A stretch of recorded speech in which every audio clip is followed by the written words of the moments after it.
Hey everyone, and welcome back to the channel. As you start stringing up those lights and planning your holiday feasts, have you ever stopped to wonder what the very first Christmas in America was actually like?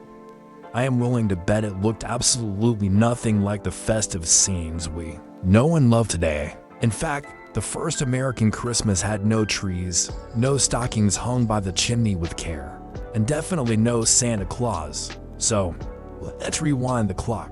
Picture this. It's the 17th century. The Pilgrims and Puritans have landed, and they have some pretty strong opinions about, well, everything for them. Christmas wasn't a time for celebration. It was just another day.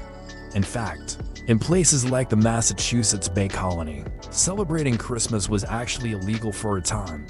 Can you imagine getting a fine for singing a Christmas carol? It sounds wild, but it was their reality.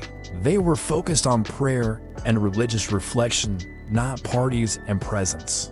The day was meant to be somber and spiritual, a far cry from the joyful explosion of color and sound we experience now. So where did all our modern traditions come from? Let's talk about the Christmas tree, that beautiful, fragrant evergreen you spend hours decorating.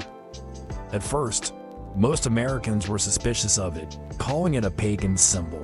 But then, in 1846, a London newspaper published a drawing of Queen Victoria and her German husband, Prince Albert, standing around a decorated Christmas tree with their children. Suddenly, it was the height of fashion. If it was good enough for the Queen, it was good enough for everyone. And the tradition exploded across the Atlantic.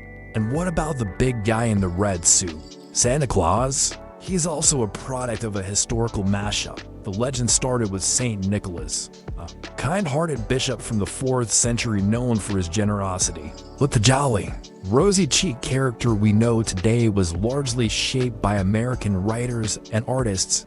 Then, in the late 1800s, cartoonist Thomas Nast drew the iconic image of Santa as a cheerful, round-bellied man with a workshop at the North Pole. And of course, corporations later helped solidify his image in that famous red and white suit.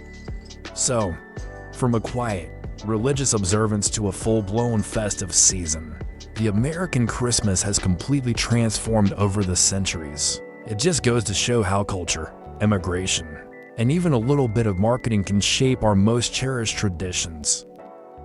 Thanks for watching, and from my home to yours, a very Merry Christmas. Don't forget to like and subscribe for more deep dives into history.